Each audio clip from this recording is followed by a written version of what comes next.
Hello दोस्तों। तो आज हम बात करेंगे फिलोसफी ऑफ नाम के बारे में। जैसे कि आपको नाम के बारे में मालूम ही है, नॉन अलाइनमेंट मूवमेंट।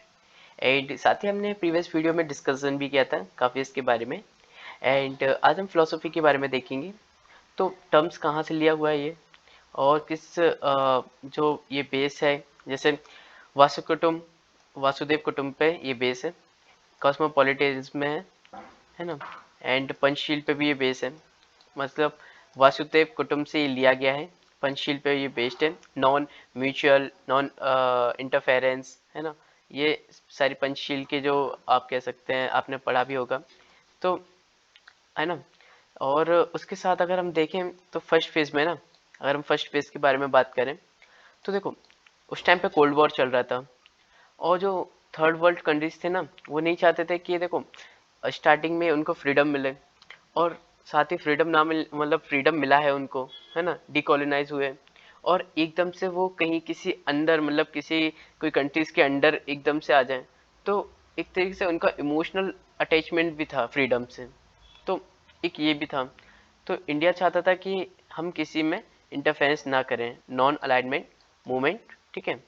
एंड देखो, ये अभी तक है, अभी तक चल रहा है नॉन अलाइनमेंट मूवमेंट, क्योंकि एक कोर है। और रेशनलिज्म और कॉलोनाइज्म, इसको एक तरीके से हटाना था। डिसर्नामेंट, जो कि वर्ल्ड अक्रॉस वर्ल्ड में था, उसको भी इनजस्टिस अक्रॉस वर्ल्ड, ठीक है। ये नाम के मतलब नाम का ये एक तरीके से आप कह सकते हैं इसका काम था कि, है ना, जो ये सारी चीज़ें हो रही थी उसके अगेंस्ट में आवाज़ उठाना। और देखो, अगर हम देखें ना फेज सेकंड में, 70-80s का फेज है। इसमें नॉर्थ एंड साउथ में डिवाइडेड हुआ था, क्योंकि नॉर्थ को बोला जाता है डेवलप्ड कंट्रीज, साउथ को बोला जाता है डेवलपिंग कंट्रीज, है ना। उसके बाद आप कह सकते हैं कि यहाँ पे साउथ साउथ कंट्रीज के कॉपरेशन भी हुए थे, है ना। और साथ ही न्यू इंटरनेशनल इकोनॉमिक ऑर्डर भी था, हुआ था। देखो, ये चीज़ें लाया था कंसेप्ट, बट एक ये आप कह सकते हैं कि ना आईआर में, इंटरनेशनल पॉलिटिक्स में, ये एक आइडियोलॉजी बात है, अभी तक कोई एक्सेप्टेशन नहीं है इसका, है ना। मतलब अगर आप बात करेंगे ना कि जो इकोनॉमिक ऑर्डर है ना, इक्वली डिस्ट्रीब्यूशन होना चाहिए, है ना। तो ये चीज़ अभी तक कोई पॉसिबल है नहीं, पर अभी भी बात उठ रही है, okay. Revolutions of price of raw material, जैसे अभी तक क्या था ना, जो ये गल्फ कंट्रीज या अरब कंट्रीज अगर आप कहें ना, जहाँ पे ऑयल ऑयल हुआ करता था, वो काफ़ी सस्ते दामों में लिया करता था। क्यों? क्योंकि जो डेवलप कंट्रीज है ना, वो बोला करती थी इसका काम क्या है ऑयल का, है ना। पर हम तो आपसे ले रहे हैं क्योंकि आपका इससे खर्चा वगैरह चल जाए, मतलब ऐसा कुछ नहीं बोलते, पर मैं अपने हिसाब से बोल रहा हूँ कि देखो, मतलब यह है कि एकदम से दया भाव दिखाते थे। तो वो सारी चीज़ें देख के, और फिर उसके बाद जब उनको मालूम पड़ा ना कॉयल का जो एक क्राइसिस था, उसमें उनको मालूम पड़ा कॉयल का, तो भाई पूरी दुनिया ही कॉयल ऑयल से चल रही है। तो ये सारी चीज़ें ना मालूम पड़ा, तो फिर ऑयल के एकदम से 3 गुना ज़्यादा प्राइस होने लग गए। और देखो, थर्ड फेज में ना, 1991 में जब डिसइंटीग्रेशन हो गया था, और अभी तक यूनिपोलैरिटी आई थी यूएस की। हाईवे ऑफ डेथ आपने सुना होगा, जो इराक का, आप कह सकते हैं इराक के मिलिट्री के साथ हुआ था, ठीक है। उसमें बहुत सा बड़ा हाथ यूएस का था, जो कि ये तो हम टॉपिक से हट रहे हैं। पर उसके बारे में अगर आप देखोगे ना, हाईवे ऑफ डेथ, एक बार आप वेब पे जाके भी देखना, highway of death it is a big incident, जो कि यूएसए द्वारा ही किया गया था। तो और दूसरा देखें ना, नॉर्थ एंड साउथ डिवाइडेड, है ना, डिवाइडेड भी किया गया था कि नॉर्थ डेवलप्ड कंट्री थे एंड साउथ डेवलपिंग कंट्रीज थे। यूएन और world bank, UNSC and world bank and IMF, मतलब साउथ साउथ कॉपरेशन, उन्होंने बोला था कि साउथ साउथ का कॉपरेशन भी होना चाहिए। क्लाइमेट चेंज नेगोशिएशन भी हुआ था। देखो, इसमें अगर आप देखें ना, तो यूएसए बोल रहे हैं कि जो क्लाइमेट चेंज की जो समस्या है ना, वो हम सभी के ऊपर है ना। और हम सभी को है ना एकदम से, मतलब इक्वली बर्डन मतलब करना चाहिए इसको। बट जो थर्ड वर्ल्ड कंट्रीज है ना, लाइक इंडिया, उनका कहना यह है कि आप तो डेवलप्ड हो गए, पॉल्यूशन को, पॉल्यूशन बढ़ा के आप तो, आपकी कंट्रीज है ना, आपने अपने इंडस्ट्रीज में जो, इंडस्ट्री के थ्रू जो पॉपुलेशन बढ़ा के आप तो हो गए डेवलप्ड। बट जब हमारी बार आई ना डेवलप्ड होने की, तो फिर आप बोलने लगे कि इक्वली ये बर्डन आपको सहना चाहिए, है ना, सभी की ये सभी की ड्यूटी बनती है, ये सारी चीज़ें आप बात लेके आने लगे। तो देखो हमारे पास इतना पैसा नहीं है कि जो वो चीज़ें होती है ना, जैसे जो प्लांट वगैरह लगाना इंडिया में, है ना, जो यही सारी चीज़ें हम करेंगे तो हम भैया हम इंडस्ट्रियलाइजेशन हम क्या करेंगे, हम डेवलप कैसे होंगे। तो ये सारी चीज़ें लेके आए।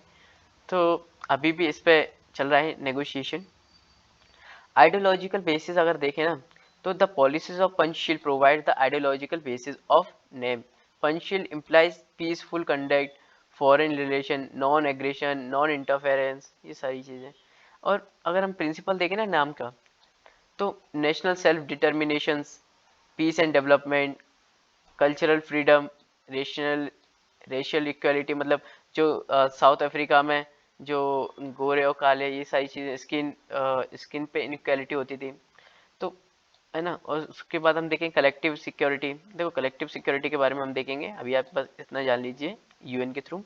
उसके बाद equitable world order, evolution of non align first phase. अगर हम देखें ना 1960 का कोल्ड वॉर का, तो उन्होंने बोला अपोजिशन ऑफ मिलिट्री अलायंस, ठीक है, ऑटोनॉमी, डिसीजन ले सकें, early end of rationalism and colonialism, मतलब जल्द से जल्द ये कॉलोनिज्म हट सके, सपोर्ट टू यूएन डिसआर्मामेंट्स, है ना, एंड साथ ही pacific settlement of international disputes and resolution of regional dispute through negotiation. ये सारी चीज़ें हमें नेम का आप कह सकते हैं कि स्टार्टिंग से इस पे आवाज़ उठाना हुआ था। उसके बाद देखो अगर हम देखें ना सेकंड फेज, तो 1970 से 80 का क्या था कंटेक्स्ट, डिटॉन्थ, ठीक है। अगर आपने देखा हो प्रीवियस वीडियो में मैंने डिटॉन्थ के बारे में काफ़ी डिस्कशन किया था। इकोनॉमिक डेवलपमेंट इसमें आया, development for new international economic order, promotion of south south cooperation developing countries, and साथ ही end of racial discriminations in the South Africa, pacific settlement of regional disputes and wars, Iran Iraq war था, अगर हम example देखें। उसके बाद देखो third phase में ना जो कोल्ड वॉर था ना, वो अभी तक हो रहा था, मतलब अगर कोल्ड वॉर के बाद का अभी तक का अगर देखें, डिसइंटीग्रेशन ऑफ यूएसएसआर हुआ था उसमें कंटेक्स्ट। तो end of cold war period provide an opportunity to introspections of name, political struggle is over but economic struggle is still continuing for third world countries। मतलब ये पॉलिटिकल तो वो हो ही गया था, पर इकोनॉमिक कॉरिडोर भैया इकोनॉमिक कंट्रीज का अभी तक स्ट्रगल चल रहा है। अभी तक इंडिया जो साउथ कंट्रीज है ना, अभी तक वो डेवलपिंग कंट्रीज रही है ना। एंड साथ ही देखो name should make an efforts for restructuring and democratisation of UN, achievement of new world order through UN and cooperations area of trade and commerce, cooperation in area of food security and population control, and integration of third world countries economic with economy with globalizations in manner which is not determination and interest of third world countries। उसके बाद इसका relevance भी देखें ना, अपनी first 21st century में देखो cold war के लिए बनाया गया था, बट अब कोल्ड वॉर तो खत्म हो गया ना, अब क्या रिलेवेंस है इसका, तो उसी चीज़ को हम देखने चाह रहे हैं। तो सबसे पहले तो क्लाइमेट चेंज नेगोशिएशन में, ठीक है। उसके बाद तो क्लाइमेट चेंज नेगोशिएशन में थर्ड वर्ल्ड कंट्रीज का बहुत बड़ा एक कंट्रीब्यूशन है, ठीक है। उसके बाद रिफॉर्म, आईएमएफ और यूएनएससी एंड वर्ल्ड बैंक। देखो 1/3 आप जब तक 2/3 आप मेजोरिटी में नहीं होगे ना, तो रिफॉर्मेशन होना बहुत मुश्किल है। और WTO नेगोशिएशन भी हो रहा है, इसके बारे में भी हम आगे जानेंगे। NIEO जैसे अभी हमने देखा, रिलेवेंस क्या है उसको देखते हैं। थर्ड वर्ल्ड कंट्रीज है ना, आप कह सकते हैं ये तो सबसे पहले तो ये जो रिफॉर्म है ना इनमें लाना चाह रहे हैं। उसके बाद क्लाइमेट चेंज डिस्कशन भी, WTO negotiation, NIEO। More relevant अगर हम देखें ना, तो कोल्ड वॉर में था पॉलिटिकल स्ट्रगल, बट अभी क्या चल रहा है, इकोनॉमिक स्ट्रगल है ना। Force of globalization, inter state equality अभी है, और इंटर स्टेट इक्वलिटी इसको एक तरीके से ना कह सकते हैं रिजॉल्व करना। उसके बाद कुछ चीज़ें हैं नाम से, तो उसको हम देखते हैं। जैसे क्लाइमेट चेंज में तो अब यूएसए का तो कहना यही था कि आप सभी इक्वली बर्डन उठाइए, तो नाम countries want to burden of climate change should be shared differentially so that they agree that problem of climate change is common for all of us. Okay, and WTO negotiation and greater South-South cooperation, that is more cooperations among the third world countries, reforms, UNSC, world bank, inter monetary fund, इनमें लेके आना.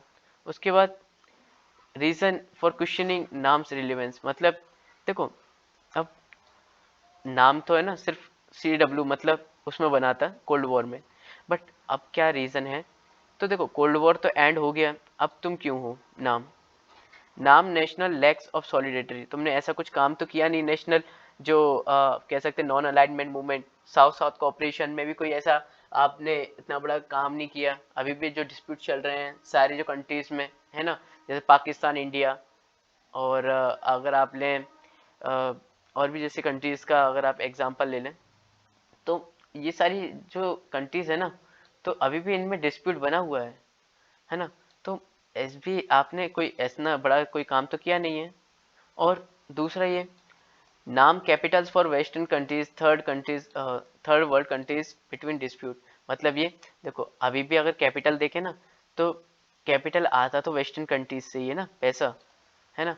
तो अब आप किस base पे आप अभी भी बने हुए हो. तो ये सारी चीजें ना लेके मतलब एक तरीके से क्वेश्चन उठाता है नाम पे. तो जैसे आपने देखा आज नाम के बारे में, एंड होप आपको ये डिस्कशन पसंद आया होगा. एंड साथ ही आपने प्रीवियस वीडियो को एक बार आपने एनालाइज भी किया होगा, एक बार देखा भी होगा. तो मिलता है अपनी नेक्स्ट वीडियो में. Thank you so much.